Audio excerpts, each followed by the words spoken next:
Ladies and gentlemen, please notice that exits are conveniently located at the front and rear of this auditorium. When leaving the theater, we suggest that the exit at the front of the auditorium will allow you easier access to the parking areas. Thank you. We've just lost 90% of our young audience out there. Who's Susan Lucci? I don't know why they're an old lady voice, but anyways. And he'd be like, oh. Yeah, exactly. You can all you want. Agree to disagree. Disney fight. See? Two dudes talking about Disney. Oh. So many viewers. We just lost so many. Hello, I'm Mike Field. And I'm Mike Butler. And you're listening to the Forgotten Cinema Podcast. Each episode, we highlight a film that, for a variety of reasons, was forgotten by audiences. Whether it's because a more popular movie was released at the same time, or the movie simply didn't catch on with an audience in its initial run. We'll discuss what we love about the movie, or perhaps don't love about it, but we'll always recommend you revisit it. If you enjoy our podcast, please feel free to rate, review, and subscribe on Apple Podcasts, Spotify, or wherever you're listening to us right now. And the end of season 4 is here.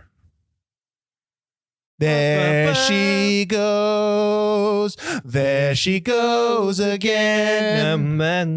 I don't know any more words. But I just something. It's got the guy who stars from Wayne's World. Yes, we are doing So I Married an Axe Murderer. That's right. And I cannot. And you know what's funny is I was listening to an older episode of ours because for some reason when I'm listening to podcasts on Apple Podcasts, it just goes to our old episodes. Nice. So and we have gone back and forth between announcing the movie and then doing straight to the synopsis, then straight to the facts. It's just really odd. But how do you want to do this? I guess we'll go into, well, I like when you break down the cast and then we go into the synopsis so that people know who we're talking about. Okay, then that's fine. Then let's do that. So you want me to do the whole kit and caboodle and then you'll go right into the synopsis? Or just you want me just to talk about who's Let me know who the cast is. Okay, let's do that. You can say who then. directed it, say who the cast is, then we'll go into the rest of the crew. And then you can go into your facts. This is what I'm going to do. All right, what are you going to do? This is what I'm going to do. I think this is worse. I think this is worse. Right here, what we're doing now is worse. I think this is why the people come. I think this is why they come to listen, is to us bicker and not figure out what we're doing because we're stupid. But anyways, we are doing the 1993 movie So I Married an Axe Murderer. I was 18 at the time when this came out. All right. Mike was 1. I don't know how old you were. 4? I was 5, 6? 89? 88? 87. 87. Why don't I think 88? I don't care. Because I look 1 year younger. So anyways, we were both younger than we are right now. So Sorry to Marry an Axe Murderer released on Friday, July 30th, 1993. It has a runtime of 93 minutes. It's rated PG-13, has a production budget of $20 million. Its opening weekend, it did $3.4 million. This domestic it did 11.5, and that was its worldwide budget taken as well because obviously it didn't come out internationally. Should I get like a sound effect that goes? Well, there's a reason why it's forgotten. I think we know kind of why that's forgotten. But you know what I'll do is I'll get to the other stuff. Let me just tell you who's in it, and then Mike's gonna tell you what it's about, and then we'll come back around, and I'll tell you who made it and when it was released and all that, and what was released against and all that lovely stuff. So if you haven't figured it out by now, I think this is probably a movie that people know. Mike Myers is in this movie. You will probably know him from SNL, Wayne's World, Austin Powers, and Shrek. Nancy Travis plays Harriet Michaels, and she is the love interest. Miss Travis has been in 3 Men and a Little Lady, Greedy, which I actually like. Greedy, we should put on the list because I think that's a movie that nobody talks about. With Michael J. Fox and Kirk Douglas. When I've seen bits and pieces, but never the whole thing. You should watch that movie's really funny. I think it's hilarious. She's also in more recently The Last Man Standing TV show with Tim Allen. Anthony LaPaglia plays Tony Giardino. I think I did that right.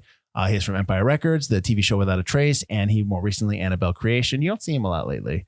Amanda Plummer plays Rose Michaels. She is Harriet's sister from Pulp Fiction. That's Honey Bunny from Pulp Fiction. She's also in Hunger Games, Catching Fire, and I'll always promote Needful Things because I love that movie. And rounding it out is Brenda Fricker as Mae McKinsey. She won the Oscar, I believe, for supporting actress in My Left Foot. She's also in The Time to Kill, and she's the pigeon lady in Home Alone 2 for those out there that are younger, as Mike's nodding his head. But before we get into all the other stuff, Mike, tell everybody, which they can probably figure it out if they haven't seen the movie, what So I Married an Axe Murderer is all about. So he marries an axe murderer. So he says, right? Dun. This movie is about a poet from San Francisco. Hello. Mike Myers' character, Charlie McKenzie, is a poet from San Francisco, coffee shop poet. I didn't know that was a real job. That's a note I got. Go ahead. Who basically has bad luck with women. He has commitment issues. He always finds a reason to leave people, which is a joke they use at the beginning, why he leaves people for stupid reasons, like smelling like soup. That's a real thing. I thought the same thing. It's like, that's a bad reason, but also that's a great reason to leave someone. Some people smell like soup. Some people smell like bologna. I'm going to tell you right now. It's disgusting. I don't know why, but they do. So Charlie finally, when buying haggis for his very Scottish parents. And what is haggis, Mike? Haggis, I believe, is just the guts of a whole bunch of different. It is the meat stuffed with inside of an intestine of a sheep. Yeah. I have not had it. It's gross. I have not had it either, and I'm a vegetarian, so I will never have it. But it's gross. I can make you some Beyond haggis, some Impossible haggis. Oh, that's what it is. It's a Beyond intestine filled with impossible meat. Gross. So I've heard haggis is gross, but I would try it. But that's beyond the point. Hey, Mike, heroin's gross too. You gonna try that? Is it gross? Not the first. I'm kidding. Don't do drugs. So anyway, Charlie meets Harriet, who owns a meat shop. When he buys the haggis, he kind of falls for the fact that she's, all into meats and, she's very pretty. She obviously is capable. He goes to the meat store again to kind of, I guess, get her number seems to be the reason he goes. But he goes in there, ends up working with her on a very busy day, and they kind of fool around and joke around and have a great night together. Start to fall for each other. They go on a bunch of dates. But at the same time, Charlie's mother, Brenda Fricker, May. Charlie's mother, May, has been obsessed with this story in the Weekly World News about Mrs. X. She calls it the paper. The paper. It's the 8th most circulated paper in the world. And Mrs. X has gone around the world, from Russian martial arts instructors, New York plumbers, and Italian or lounge singers, LA lounge singers, and kills them after marrying them. Basically, she's a Black Widow. When Charlie realizes that all of Harriet's ex-boyfriends seem to kind of match that description of the murdered peoples, Charlie starts to suspect that Harriet might be the so-called Mrs. X. He's finding a reason. Yeah, finding a reason to leave her. As it comes to pass, these reasons have more and more truth to them. And at the same time, Charlie starts to become deeper and deeper into the relationship, obviously ending up marrying her, where he could end up becoming possibly the next victim of Mrs. X. Correct. Good job. But it's all a comedy. Yeah. This was directed by Thomas Schlamme. I hope that's how he says his name. I hope it's not how he says his name. I hope we got it wrong. Or maybe Schlame. He's the co-creator of West Wing with Aaron Sorkin. He's also Believe the Americans, and this is actually his last feature he's done. He just does TV now, I'm pretty sure. I was very surprised that he did this comedy because he's done so many dramas. Mm-hmm. Yeah, agreed. Well, West Wing's a drama, but it's got a lot of comedic moments in it. Yeah, it's got some stuff. Yeah, written by Robbie Fox. This was written in 1987. There is some. We'll get into it, but there is a caveat to, or an asterisk when I say written by Robbie Fox. Drama. Exactly. He had previously written. He written Playing for Keeps, In the Army Now, The Story for In the Army Now, the Pauly Shore movie, which I unfortunately have seen, and more recently, The Man from Toronto, which I believe is either in production or it's in development or it's coming out or whatever. Music by Bruce Broughton, which they didn't use a lot of his stuff. They kind of went towards the rock music, whatever the music of the time. But he has also done the music for the TV show The Orville, Lost in Space, Krippendorf's Tribe. Everyone remember that? He actually was nominated for an Oscar for his work in Silverado as well. Cinematographer is Julio Macat. M-A-C-A-T. He has done the cinematography for Home Alone, Ace Ventura: Pet Detective, and Wedding Crashers, amongst many, many other films. Produced by Robert Fried, I'm sorry if I said that wrong, and Kerry Woods. Mr. Fried has done Boondock Saints, the 1998 Godzilla movie, and Rudy. Woods is responsible for Scream, Swingers, Copland, Citizen Ruth, Kids. Woods has the notion or the acclaim for working with people, discovering people. Scream is the rebirth of Wes Craven. Swingers was Doug Liman. That was his first big film. Copland is James Mangold. Citizen Ruth is Alexander Payne, and Kids was Harmony Korman. So he actually, is kind of can see talent where others maybe cannot. So that was his claim to fame. And then, and as we started last week or the week before, I started listing the editors. We have Colleen Halsey and Richard Halsey, or the editors, the husband and wife team.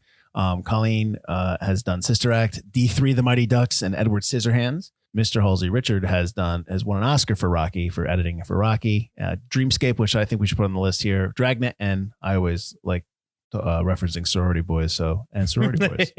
So this movie came out, like I said, July 30th, 1993. That same day, you had Rising Sun, which is one of my favorite Crichton books with Wesley Snipes and Sean Connery. Robin Hood Men in Tights, and Tom and Jerry the movie. I've seen like all of those. Nice. The week before, you had... Fun fact about Tom and Jerry. Go for it. That is the last movie I saw at the Old Orange Theater. Ah, very nice. The first Old Orange. The first Old Orange movie. So for those who are not aware, we're from Connecticut. We had two theaters. There was one theater in Orange, which was called it was 1 to 7. I think it was smaller beforehand, but then they moved across the street and across the highway, and that was always called the New Orange, or the New Showcase. It was a National Amusements Theater. But yes, the last movie I saw in that theater was the screening for The Shadow. Nice. I know, that's right, which we did here for we did do an episode first season. Was that a first season episode? No, that is season 2, episode 1. 4. I thought it was in the beginning. Regardless, towards the beginning, yeah.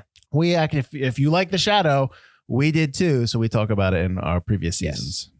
Yes. But yeah. So, anyways, the week before this movie came out, so the 23rd of July, you had Coneheads, another SNL film, Poetic Justice, and another Stakeout, which is the sequel to Stakeout. I didn't know Stakeout had a sequel. Yeah, another Stakeout has Dreyfuss and Estevez, and it has Rosie O'Donnell. It's not as good as Stakeout, but it's all right. I was gonna say I like Stakeout, but I didn't see Stakeout being a franchise. Well, that's like they kind of, I don't know when 48 Hours came out, but that's like another 48 Hours, like when they did that with Nick Nolte and I like another 48 Hours. I'm just saying that's probably the kind of why they know. Stakeout might be a good one for Forgotten Cinema. True. So, and then I wanted to go to the 16th just because I wanted to try to find movies that were very popular in the summer, because this is a big summer season. You had Free Willy and Hocus Pocus that came out on the 16th, which I'm surprised Hocus Pocus came out in July, because it's always obviously a Halloween movie. I think when Hocus Pocus first came out, they didn't really have a lot of hopes for it, and it didn't do great at first. It became like a cult family kind of thing. Sure. But yeah, I'm not a huge Hocus Pocus guy, which I know my fiance Elise hates because she loves Hocus Pocus. It's funny. It's got some funny stuff. It's okay. I've warmed up to it over the years. Come on. All right, anyways, the week after the 30th, you had The Fugitive. I don't know if you've seen that movie, but it's awesome. I disgust that. I hate that. I'm just kidding. I was gonna say this podcast episode was about to end. That's one of like the most quotable Harrison Ford movies. Yeah. I didn't kill my wife. I don't care. Yeah, that's right. That's right. Don't tell anyone I did. There was a man in my house. It was a one-armed man. You find this man. You can't quote his finger where you can't see his field wagging. I'm pointing. Finger, I'm doing the Ford finger. I love it. That's the best of when he does it in Patriot games, when he's trying to tell him that, I would care for your daughter. And he's like, throws that finger in his face. You're just like, yeah. What could have forgotten Ford? What were we talking about? So The Fugitive came out on August 6th. You had My Boyfriend's Back, which honestly, I have no idea. And The Meteor Man, which unfortunately I have seen. Do not tell me you like The Meteor Man. You see, when did Meteor Man, this came out around when now? When did Meteor Man came out? I don't know, Mike. 1993? 1993. So what did we decide? 7, 8? Listen. I love this movie. Now you got older? No, I'm 6. I'm 6. Yeah. All right. Yeah. I liked Meteor Man a lot. Yeah. A lot. Watch it again. No. Because I like 6-year-old me loved Meteor Man. You need to understand that these movies that you liked when you were younger suck now. They suck. I don't want to destroy Meteor Man. Destroy it. Meteor Man. Oh, come on. Stop. You cannot follow up the awesomeness of the lines from The Fugitive with Meteor Man lines. Knock it off. You're ruining everything. I just remember that. All right. So that's pretty much it. I'm done. I mean, I still want to do Fugitive quotes. I'm trying to think of them in my head, but I won't. I'll stop. I guess when we were going to do this movie, I remember I like this movie, but I wondered if I would still like it, seeing movies that you see, because I have not seen this movie in over 2 decades, probably. I saw it a couple times after it pops on. You don't really see it on HBO or Stars or anything like that. Yeah, I haven't seen it since I was like 12. It used to play on TV all the time. It used to be like the WPIX for people that live in the New York area. like that Saturday night movie that used to be on all the time. Yeah. So I was wondering if I would, be into it as much. And I liked it. It's still got funny stuff, but you can tell that it's a comedy. So I'm not really, the storytelling is not really at the forefront. It's more about what's funny, what works. So it's really not a terribly, terribly well-written story-wise, not what's on the screen in terms of the humor and the comedy and stuff like that. What jumped out at you? Because I can go so many different places. All right. So I think this is going to work well because I have the opposite opinion of you. Ooh. Well, I agree that the story is not there, but I think in terms of what we felt about the movie, because when I watched it when I was 12, remembered not liking this movie. Okay. At all. I didn't find it funny. I found him obnoxious and I just didn't care for it. Mm-hmm. What was nice is because I watched it so long ago, I didn't remember if she was the axe murderer or not. Oh, really? So I was like, all right, I like that. I mean, as soon as you saw Amanda Plummer, you had to realize that she's the axe murderer because she's not playing anybody that's just the normal person. I have that note later on. I'm like, at first I was just like, oh, Rose is weird. And then I was like, wait, I know how this is going to be. But yeah, what was weird was the beginning of the movie for like the first, 15, 20 minutes.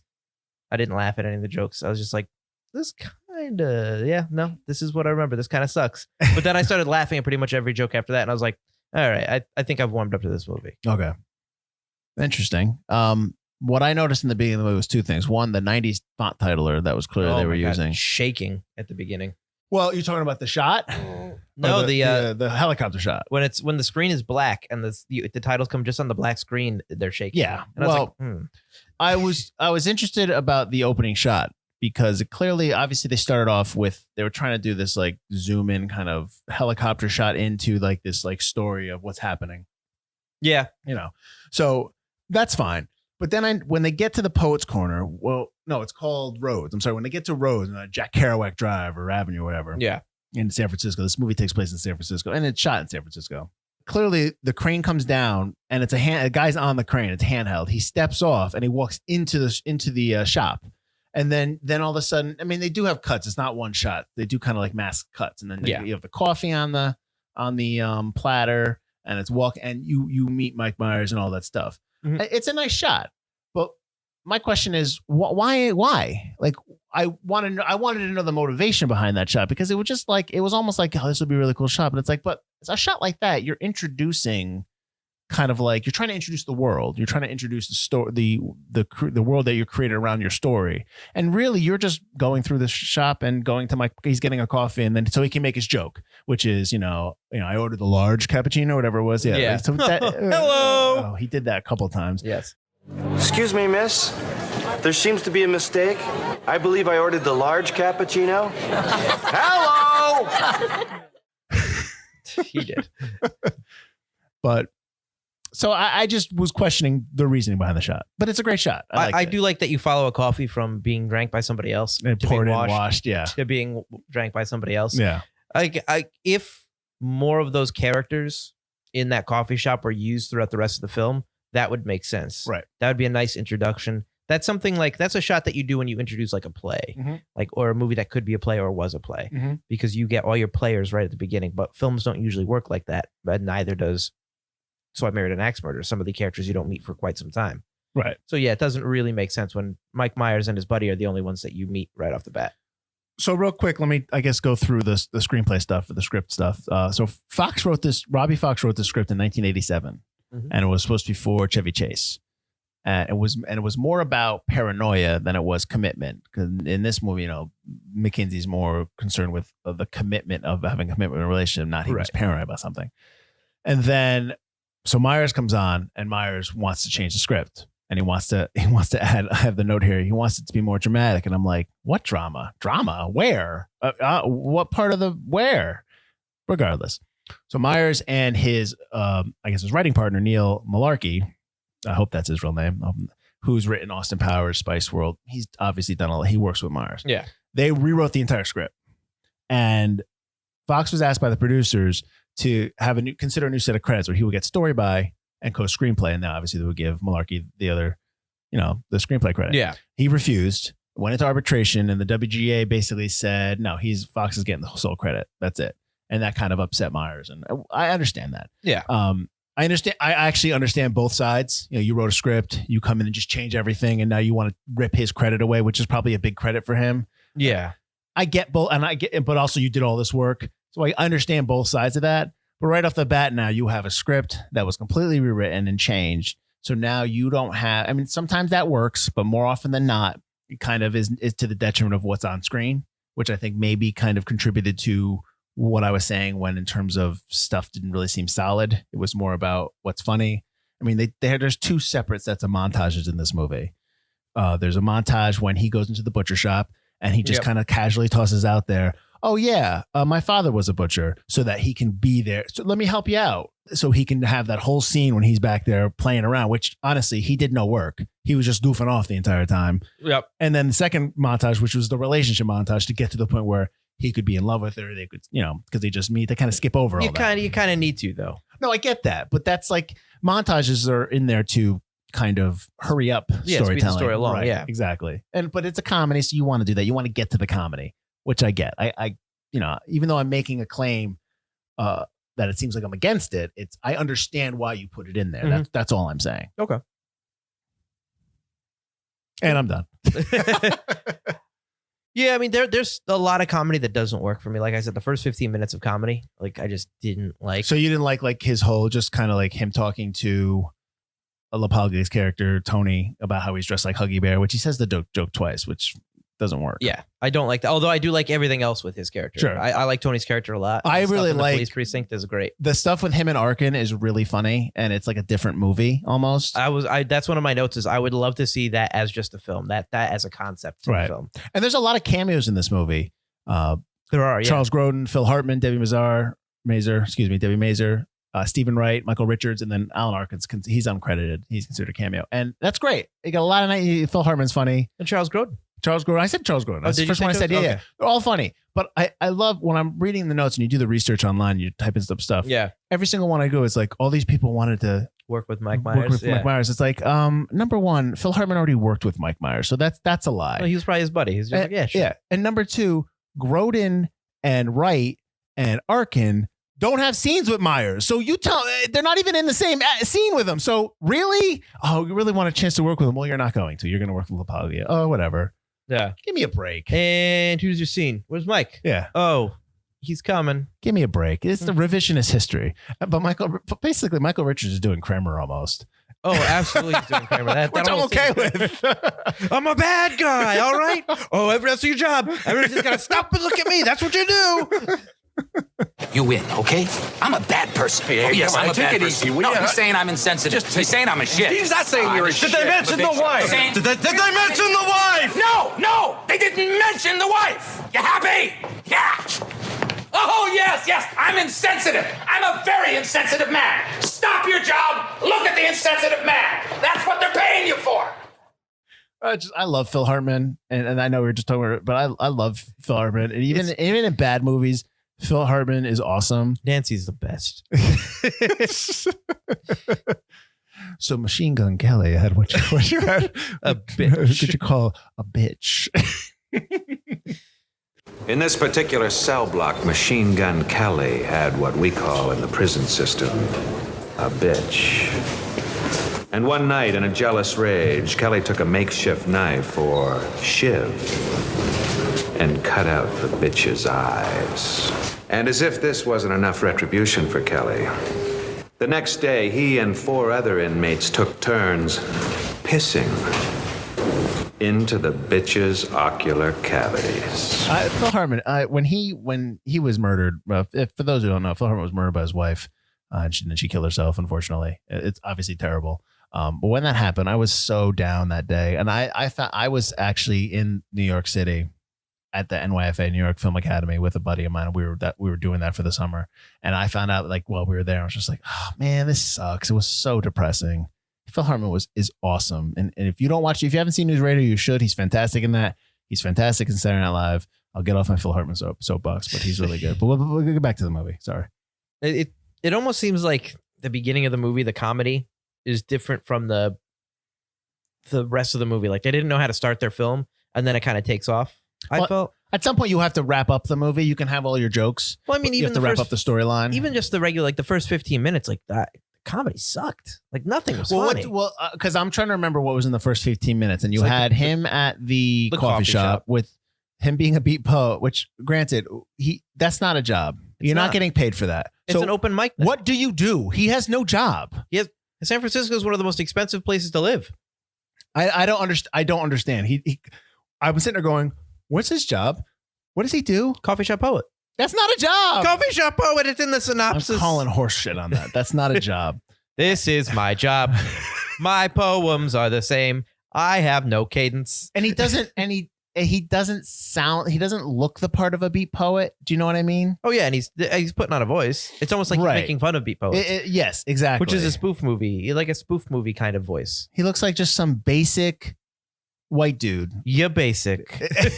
Pretty much. Like that's what he doesn't look like. He lives in that lifestyle. No, I absolutely agree. Yeah, and I'm not saying that you need to have him in like his hairstyle needs to change. Like his clothes, he just looks like he's somebody who just got off work 9 to 5. Like it just doesn't fit. Yeah, and his personality doesn't jive with being this cool beat poet. No, not at all. No, he's like he would fit better being a stand-up comic. I know that's what he is from, but comics usually, well, from what I know, are usually neurotic and like that would work better with I would have enjoyed that. Yeah, because then his jokiness also you play up. Yeah, like his jokiness would work. Self-deprecating and stuff like that. Absolutely, that would work a lot better. Did you know that Sharon Stone was going to play Harriet? I did, because I also looked up some facts for this. Nice. One. Yeah. Well, then hit me with them. Let's go here, man.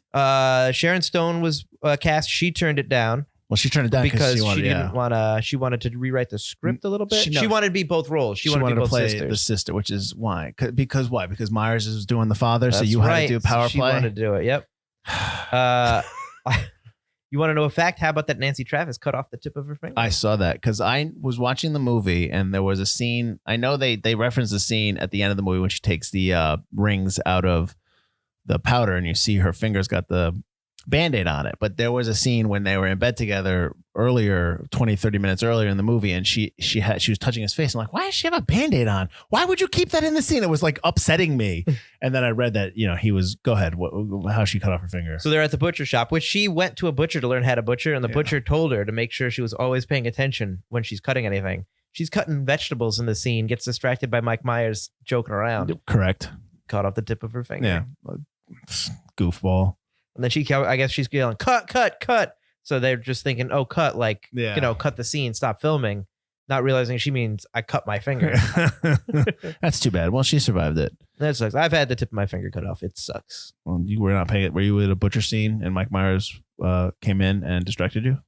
No, I was letting my dog in the storm door, and the storm door cut it off. Quality. Right. Disgusting. It was disgusting.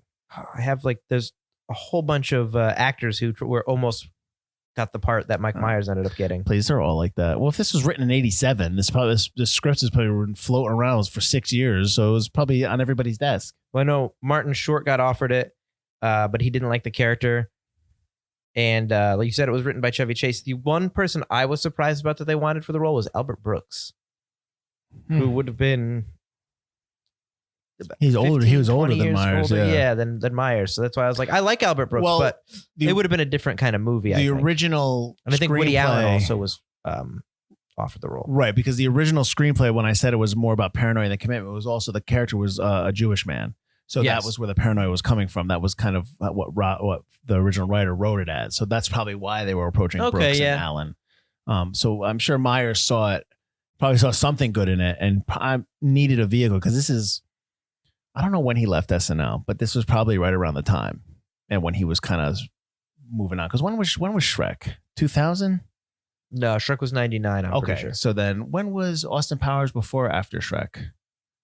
It would have been before because 99 was Phantom Menace. 99 was the same year as Spy Who Loved Me. All right, so Spy Who Shagged Me, rather. He was, probably just leaving SNL. I should have looked when he left, but this is probably, so he's probably looking for a vehicle. He's probably 1 or 2 years away. Yeah, absolutely. So.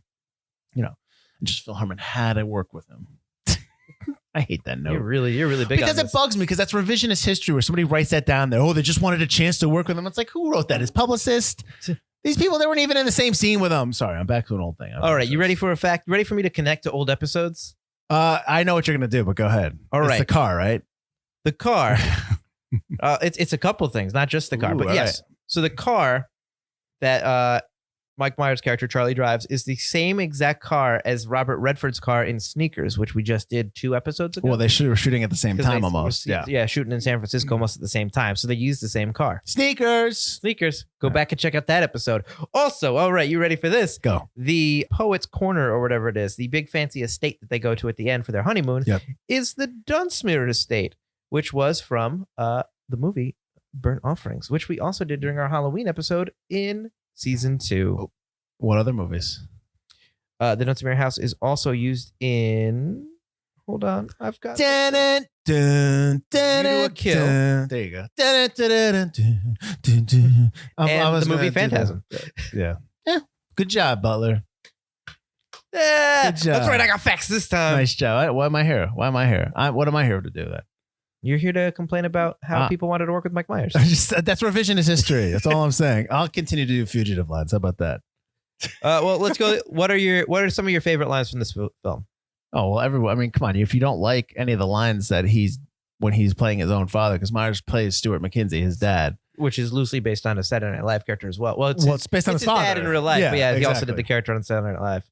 But so all his lines are funny. You know, we have a piper down. Like when He passes out. Take it away, bagpipe solo. and when he's yelling at his other son Heed, you know, and Like, get your big head out of the way. he's gonna- His Colonel Sanders line is pretty great too. when I love the fact that LaPaglia is just laughing He throughout the clearly entire can't hold it together. That's my favorite. I think LaPaglia and Arkin are overlooked in this movie. Like their stuff is funny and it's like so. I really wish there was more attention paid to that. It's a Myers movie, so you're going to, Right. all the lines are fine. Yeah, So LaPaglia, for those who haven't watched the movie, which you should before you listen to our podcast, seriously. plays a cop who's really an undercover cop who's really sad about his job because all he does is paperwork all day. He never gets to chase down anybody or commandeer a vehicle or hold on to that bottom part of the helicopter. You know what I'm talking about. and he's also complains that his boss is too nice. Mm-hmm. Arkin is his chief, I guess, and he's just really nice to him, really understanding. He just wants to talk. Hey, about what's it, going talk it on, out. man? What's How going you on? been? Yeah. What's wrong, man? So toward the end of the movie, Arkin and him are play acting their job, but as these like hardened cop and hardened. Yeah, he wants to be chief. he wants to be one of the cops he sees on TV, like Serpico. So one of my favorite lines is at the end when he goes, "Get your paisan ass out there, or you don't have a job. Not now." And he doesn't want to play act anymore.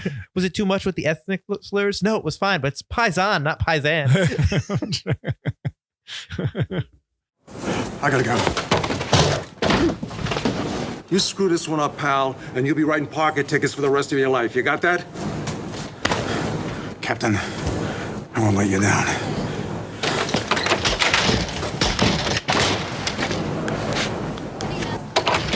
Good for you. That was so much better. Yeah, you like really it? terrific. It was fantastic. No, it was funny. Or when he's trying to get Charles Grodin to commandeer a vehicle. No. You're not going to budge on this commandeer thing, are you? No, I know for a fact that you have no right to commandeer my vehicle. And when they're in the plane, the whoever the pilot is, like that's Stephen Wright. yeah.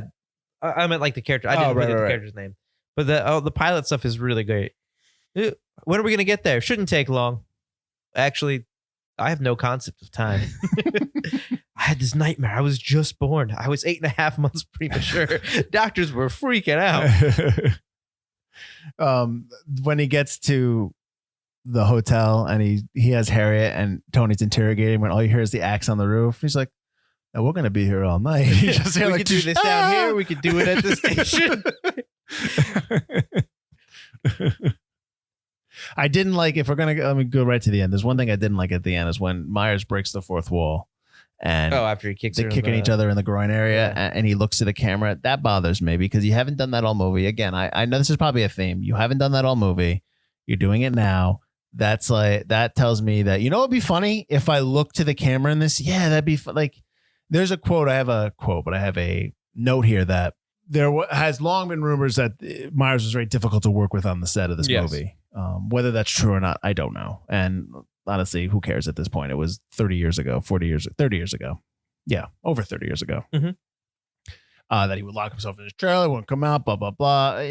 I understand. I can understand if that's the case, even if there's some sort of that, because it's the movie industry is very, there's probably, you want to have to be able to control everything. Sometimes you can't. And so, if you're doing a movie and you feel like you're out of control, you worry that it's going to be bad. You worry that your career is going to be in shambles. You're just starting out. I get all that. I get all that kind of nervousness about Well, it. I had read from Thomas, I don't want to say his last name, Shlami. if that is how you say Shlame. it. I just don't want to say it wrong. Shlam. It might be Schlam, but What, nothing. You know what's funny though? Nothing. Any way we may say it, it doesn't sound good. oh, I'm sorry, Thomas. I think your name is beautiful. Tom's probably got a lot of money. He don't care. So when he was quoted as saying that, yes, he did have difficulty working with Sure. Myers because there were some dramatic things that Mike Myers had to do. It was his first big dramatic role, not all jokey. But he said that even though they had disagreements on set and stuff, it was never as bad as Right. what people But had he said it was a struggle. He said That it was yeah. tough, but it wasn't like lock himself. No, in of the course trailer not. thing. I agree. And Which I, you're not going to get a job at that. Correct. Mike Myers is just starting out. It's his second movie. Yeah. You're not at the point where you can lock yourself in a trailer all day. No, that's stupid. But any kind of story you hear about that is usually, it's not as bad as they always say it is, and it's not as great as it always says. It's always in the middle. Yeah. If you finish the day and you get a movie out there, you completed what you needed to do. Yeah. And that's fine. And it's not my place to say whether, so you shouldn't be acting like that. Whatever. I don't know the facts. I'm just writing down what I read. And, Right. all I can tell you is what I saw on screen. And the one thing that I noticed when I was watching on screen was, whether it's because of the rewrites, whether it's whatever it is, however they kind of word it, however they kind of shot it, some stuff felt out of order. And I'm going to take you back a little. Ooh. He goes on a date with Harriet. Yes. And he's wearing the green shirt, or he has the green shirt when he meets her at the butcher shop, right? And then they go out for like a date, and he's got the jacket on. He wears the green shirt a couple times. He does. Well, he does. And I don't think it's because he's wearing the green shirt a couple times. I think it's because they shot it in a certain order. Then he wears this because he wears the same clothes for the first date. But then now remember that. Then you have the scene where Tony and his boss, Alan Arkin's character, they sit down in that room, he's like, "What's wrong?" And Tony's wearing the vest. Oh yeah, okay. And the yellow shirt. Okay, so then he leaves, and then that scene's done. 30 minutes later, after Myers reads the article in his mother's bathroom after bringing Harriet to see the parents, and he starts thinking that she may be Mrs. X, he goes and visits Tony at the police station. But Tony's wearing the same thing. He's in the same room, which tells me that they shot that scene together and they cut it off. Yeah. So I didn't understand that. I didn't understand what was out of order. I didn't understand why it was out of order. Why did you move it? That kind of stuff. That happens in movies all the time. I understand that. But if I can see it, that kind of throws me out of it a little bit. And I don't, then now all I'm thinking is, what was the intent? How was this supposed to play out? That could be his undercover outfit, because he has that again at the payphone too. He has the exact same outfit when he calls him. So that might be a deleted scene where, we see whatever he was undercover doing, which was probably something really lame. It was probably his job to be in those clothes, but they cut it. Okay. That's fine. I mean, that's. But now that he is wearing Tony's wearing the same outfit all the time, except in the diner scene, the double date at night. Or when the he's only other time. Yeah. Or at the end when he's going to save Charlie. Right. Or when Charlie's mother's trying to make out with Tony. That kiss is so long. I love when she's grabbing his ass when they're dancing. And he's trying to get her off and they just fall into the chair. The parents are really great. They're funny, yeah. Well, even though it's Myers, but it's funny. I like when Stewart's when it's the anniversary party and everyone is saying happy anniversary, he's just like, shut it, and then he makes his announcement. I thought that was great. Did you enjoy Amanda Plummer's what do you say to silver dollar pancakes, fresh brewed coffee? Nice Fruit Loops. Sorry, I didn't have any of that stuff. He's like, no, this is great. It's high in fiber, I hear. I'm partial to Apple Jacks myself. I have those. Great. If there's any more 90s of a scene when he's watching A Current Affair using the Thighmaster. Oh my God. Anymore? They're just trying to get all the 90s stuff in one shot. And then it like pulls out. I could like all the music in it was really good 90s music, but it was so 90s. Yeah, I made mention that they had a composer. They had somebody who's doing the music, but they kind of scrapped it, a lot of it, for popular music of the time. Yeah. But when you hear I sang the song in the beginning, when you hear that song, you think of Swordman and Axe Murder. That's where you kind of, the Boo Radley song. I don't, but now I do. You don't? I didn't remember. Really? I didn't remember a lot of the movie because I didn't like the movie, so it wasn't really in my head. Like I didn't even remember she's not actually the axe murderer. The things I remember the most about the movie were I remember the closet scene where he goes in the closet to hide from the health drink and all that crap falls on him. Yeah. And then I remembered the rooftop scene, but not who was trying to kill him. Okay. That You was remember the really it. axe going I remember through his the thing? axe Yeah. very well. Okay. All right. Because that was used in all the advertisements as well. Mhm. And I think I remember I remember that he's in a coffee shop. I didn't remember that's his job. It was not his I remember he's in job. the That's not a job. It's his job, man. It's not a real If they're job. trying to pass that It's as a his movie job, that's job. ridiculous. All right. So then we haven't asked it, but I think we know why. Why do you think this was forgotten? I think Mike Myers has put out a lot of stuff that has just overshadowed it. I think he's better at comedy than he is maybe at some drama stuff, and I think this is a dark. You don't need to say that. That's a a given. Yeah. So Give me a dramatic role he's been in. Inglourious Bastards is the only thing that comes to mind. Yeah, but he's doing a character, but he's serious. serious in that. His monologue Studio is serious. 54. Yeah, I like him in Studio 54, but he's very agreed. over the top in that. Even in the Bohemian Rhapsody episode, Jesus. Even in Bohemian Rhapsody, he's just playing a character. You know what I mean? It's not. Yeah. You're not. I mean, like somebody like Will Ferrell who did a couple dramatic movies. I mean, whether they're hit or misses, he's done movies that were more dramatic where he wasn't trying to play a character, at Right. least inhabit somebody. Yeah, And listen, that's not a knock. That's he's Myers' really wheelhouse. good at playing those characters. Absolutely. Not a knock at all. Do it. I just don't really. He's not a dramatic actor. And that's fine. I mean, I like his character, Charlie. Charlie has some good parts. I like Charlie's sense of humor. Yeah. He does, after the first 20 minutes or so, he does have a lot of good lines. I like when he's doing the poem to win back Harriet, and at the end he just goes, "This poem sucks." Yeah. Because, it did. So did all his poems. But Well, then, therefore, how's he getting paid for shitty poems? That's what if you don't like them. his coffee. Who's paying him? They're so good. They're ironic. That's what I figured. Oh, Betty and the Pussycats makes me horny. I mean, that's a terrible line. Saturday mornings making me horny. Anyway, Saturday morning. Saturday morning. That's Yeah. right. Oh God. But the dramatic stuff doesn't really fit. The comedy is kind of all over the place. And when you think about Mike Myers and his comedy roles, you could think Wayne's World. You think Austin Powers. He's just over. Wayne's World and Wayne's World 2 are Yeah. fantastic. What are his early 90s roles? Wayne's World. What's his later stuff? Shrek. Austin Powers. Austin Powers. Shrek. That's it. Yeah. So I married an axe murderer. not the Guru? married. Love Guru ruined his career, which he even admits nowadays. Like he'll joke about Love Guru all the time. It's so bad. Yeah. But- Listen, you gotta swing at some of them. Oh, I get you. I hear you. I would say that I would agree with you. This movie feels like a thrown together vehicle for somebody who is, trying to make a shift to movies like you see all the time with comedians that come up. We've talked about Kevin Hart and Tiffany Haddish in terms of how they were like hot and they were like in, you know what I mean? They were coming up and they were like Which Kevin Hart's going to do soon because every comedic actor starts to do that. drama. He's He going already to did it. He's going to go to a. The one where he's with Walter White in the wheelchair when he was. Oh, that's true. Yeah. All right. I'm blanking on his name. I forgive me. Bryan Cranston. Yes. Jeez, man, I'm old. The one with Bryan Cranston when he's in the wheelchair and he has to take care of him. So Okay. he's already gone there. No, and that's fine.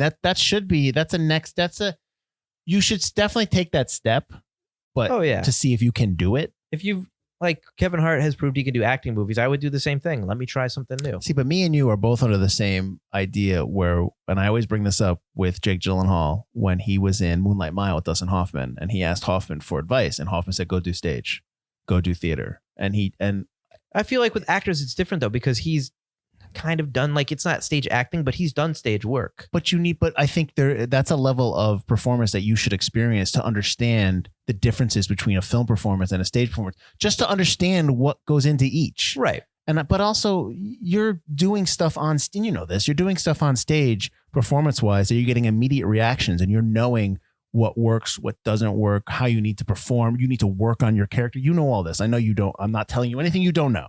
And you probably know more. I think that enhances you. So maybe instead of jumping to a dramatic role from film, maybe jump to something on the stage, which that's a big jump for people. So I understand when they don't do it. Or Jump to get somebody who's like get someone who's a director like Michael Mann who does character work for like a year ahead of time. Mm-hmm. So he spends a year with you rehearsing every scene, making you go through the motions, really honing your craft. Sure. A director, a real actor's director. You have to make a commitment if you want to go that route. You can't just say like, yeah, I'll do something dramatic. You're and taking see 2 or 3 years off, and Absolutely. it's like, this is the role you're doing, but for a full year, we're going to work on getting you there. And if you're serious about graduating to the next step of your career, you're absolutely going to have to do that. Absolutely. But you're going to you have to be willing to put off all the projects and go, this is right. it. And you're taking a big gamble, especially someone like Kevin Hart. It's like you're taking money off your table because you can just easily do.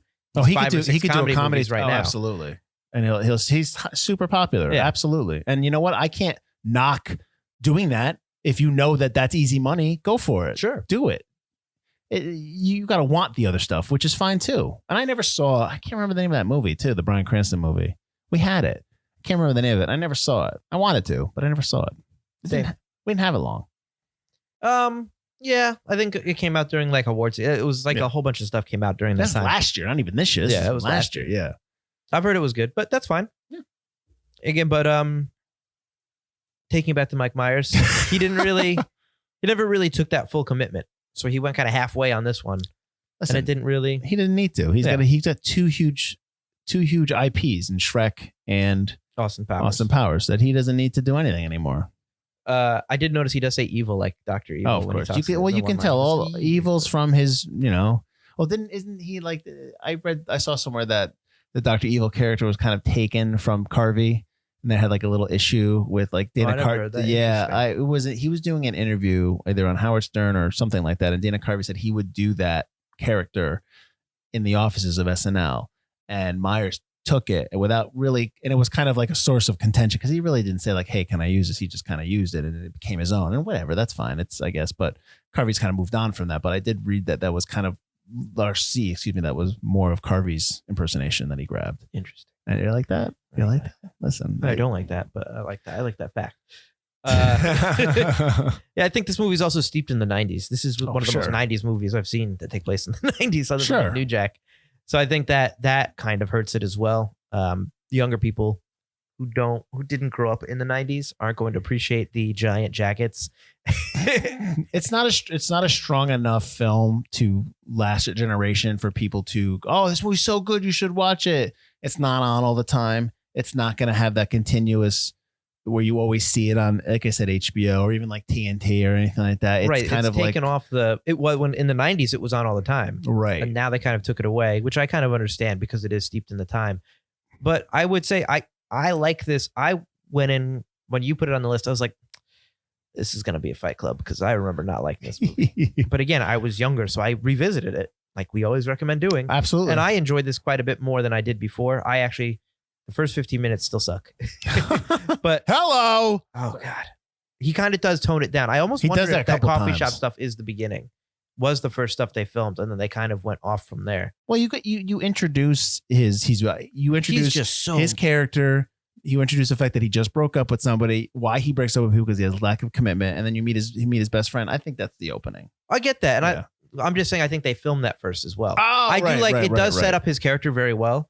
I just think he is really obnoxious in that first 15 minutes for a movie where it's like he's not supposed to be a character. Mm-hmm. He's supposed to be a person, but he does kind of tone down after that, and he becomes kind of likable. Like you mentioned the meat shop montage, which I guess you don't like that much. But I like because my comment is like, he's like, hey, let me help you out. And I want to be like, you have not helped her out at all. You've done nothing but walk around contaminating meat by holding it and talking to people. Have you ever seen a montage in any comedy movie? Just saying, he doesn't do any kind of hell. He does nothing. He does absolutely nothing to help anybody. He actually ruins the meat. He throws meat at people. People are getting me. He's like, and then I have to laugh because they're the only two people working. And then at some point, they're doing a chicken dance number, the two of them. And I'm sitting there going, you're busy. There's a line of 10 people, and you have both stopped to do dances with dead chickens? Maybe they're cleaning up at that. I'm just saying. It bothered me. I like the meat hand. Ma, call the school nurse. It's inappropriate. I'm sorry. I thought it was funny. But it's completely unhelpful. There is a lot of stuff that I liked about the movie. Everyone calls me Vicky. I like that. Go ahead. I like when they pause, when he interrupts them during the Machine Gun Kelly thing, and then he goes like, there's more. They each took turns pissing into the ocular cavities. Phil Hartman's awesome. I love Phil Hartman. When what's his, God, LaPaglia is knocking on the car thing. Can you stop? Oh, I'm sorry. Does that bother you? So that bothers you. There's so much ridiculous stuff that I really laughed, and I didn't think I was going to laugh as much as I did in this movie. So I did enjoy it as much as we're kind of saying why it's forgotten. It's not great, but there's a lot of good in it. Oh, it's fun. It's a fun movie to watch. I feel like this would be a good remake movie. I feel like you could remake this movie, change the comedy up. You'd have to. It would be like one of those. It would be a big remake, like a big time remake. Like a lot of things are reworked, but I think it would work. I think it would work as a remake if you had somebody in the main role that was the same kind of ilk as Myers, a comedian, somebody who's up and coming. Make him a stand-up comic though. Change it up a little bit. Give him a job, please. Give him a job so I know he has some source of income. Yeah. Yeah, that's fine. I don't. The fact that she owns the whole butcher shop, I don't buy that either. She couldn't just work there. She had to own the whole butcher shop. That makes no sense.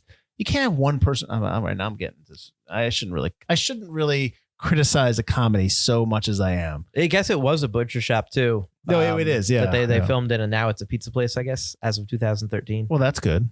That's nice. Yeah, I like that it was filmed in San Francisco because you can't really fake San Francisco. Mm-hmm. It's just very. Mm-hmm.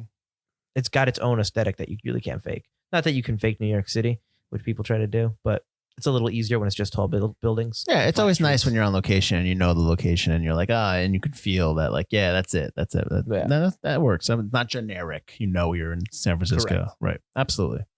I agree. Now, I just want to do more lines from The Fugitive. He switched the samples. Check every outhouse, boathouse, henhouse. House. No, it's check every... Outhouse is the last one, I think. Yeah. Oh, look at this leg irons. Care to revise your statement? Care to change your bullshit story? He may have got out. Okay, I'm sorry. I gotta stop. I'm gonna keep doing Fugitive. I know you don't like the Fugitive? The sequel. Oh, U.S. Marshals. I don't. It's not that I don't like it. I think that's a good forgotten cinema because I think it's okay. I think you should rewatch. I'm not really good. We can put it on the list. I'm gonna put it on the list. It's not as good as The Fugitive. That's my thing. But I want The Fugitive. Really good. Yeah, I guess. Welcome to the Fugitive podcast. Welcome to the FutureCast. We in this podcast, we're just gonna break down everything The Fugitive.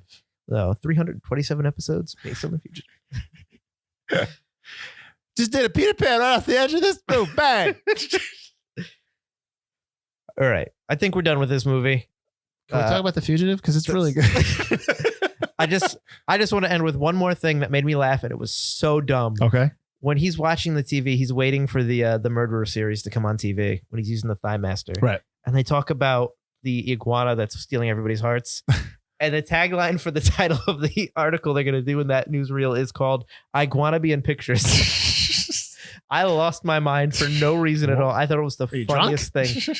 I don't know if it's just so late at night or because the iguana was sprawled out on its own couch, but it was, I just laughed so hard. Nice. But it was the worst joke in the movie. Nice. So on that note, we're going to wrap up season 4.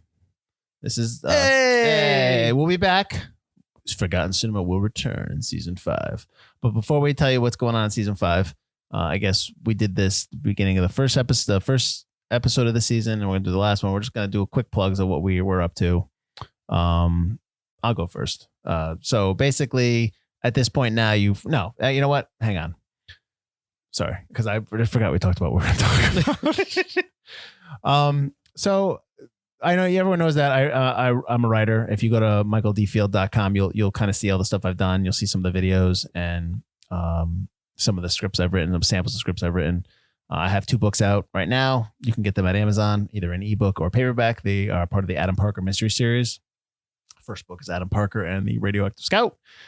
And the second book is Adam Parker and the High School Bully. Adam Parker is a character that is kind of like Encyclopedia Brown all grown up, but didn't like being a boy detective and now just kind of like stumbles through life. It's more comedy than it is mystery, but it does have some mystery elements in there. He's got his ragtag group of people. You'll probably know a lot more about Adam Parker moving forward with us because obviously we are going to be venturing into some fictional narrative. Yeah, fictional narrative podcast. We're going to be doing some stories because we are creators at heart. We love talking about movies, but we also love telling stories. So we're going to be diving into that and among other things. But yeah, so I would just say go to my website, see what I've done, michaeldfield.com. And yeah, I'm writing right now. I'm hopefully going to be finishing up another book, not a Parker book, but something in that same world. And yeah, that's it. So thanks for listening, guys. I'm sorry. I'm going to your plugs, Mike. You should mention that the book that you're writing now is a kind of compendium. It's a kind of a companion piece to our fictional narrative. Right. So the anthology series that we're doing is called Welcome to Brookville. I'm actually writing the book I'm writing is a collection of stories that has the same title, Welcome to Brookville, but they're stories that we haven't done. They're longer. We may eventually Adapt some of them to the podcast. So one of them's about a dragon that gets baby dragon that gets trapped in an apartment complex during a snowstorm. And another one's about a corn maze that's haunted by a witch. So, and then I'm right now I'm starting to outline a time travel one about these guys that go back in time and mess up their lives and keep messing it up and never fixing it. So, but yeah, go ahead, Mike. What do you got going on? A lot. So I'll do the podcast first. So obviously you're listening to Forgotten Cinema. Welcome to Brookville is coming out soon. I highly recommend that when Welcome to Brookville, the book comes out, you should buy it. I think it's cool that we're kind of broadening that out into different media outlets. I've also got 2 Player Bros that I do with my buddy Dave Cannon. It's a podcast by 2 guys who play way too many video games. Join me and Dave as we break down some latest games and how it kind of relates to games of the past. And that's going to be on all podcast platforms, Spotify, Stitcher, Apple Podcasts, Pandora, wherever you listen to your podcasts, 2 Player Bros will be there. I've also got Cracking One Open with Mike and Elise, a podcast I do with my fiance Elise, where we talk about different brews, wines, different kind of wine's new, right? The wine stuff is new. We kind of branch out into wines. I think we're going to do like a whiskey as well at some point because there's a new distillery opening up around here. Sure. So we just crack open a new craft liquor basically, and we talk about history of the brewery or winery or distillery, how the thing was made, the different flavor profiles, the style of that drink. We talk about the art that they use because I think that's very important nowadays to try to catch people's attention because there's craft factories all over the place now. And then as we're sipping on that, we do our tasting notes. We kind of go over the latest pop culture news and reviews, what we've been watching, what's coming out, important news that you guys want to hear about, might want to hear about in the world of entertainment. That's also available on all platforms, all podcast platforms as part of the Forgotten Entertainment Network. And yeah, that's what I got going on. Nice. So probably a month ago, maybe more than a month ago, we put out a post looking for audience suggestions because our season 5 is going to be all audience suggestions. So you shot us out a bunch of stuff. We had to mine through it. By now, I think the commercials out there should tell you the whole season that we're doing.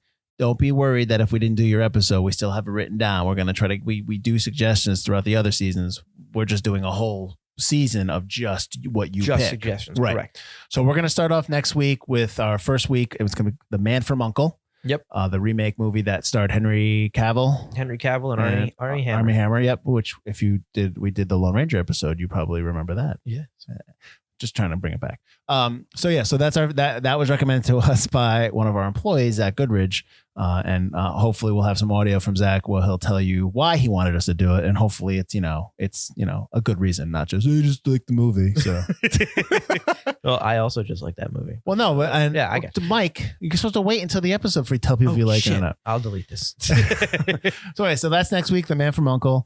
Thanks for listening, everyone. Thanks for listening through our plugs. As you can tell, we are trying to do a little bit more stuff. So not just Forgotten Cinema, a lot of other things. So stay, look out for us because we're coming. No, that's bad. And I will just end this before I say I'm sorry. Anyways, I'm Mike Field. Sorry. Anyway, I can't apologize enough. I apologize. So that's it. So we will see you next week. I'm Mike Field. I'm Mike Butler. And this has been Forgotten Cinema.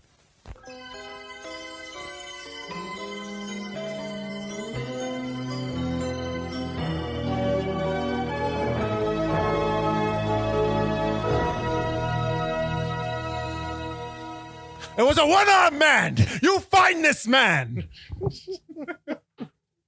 He took everything from me.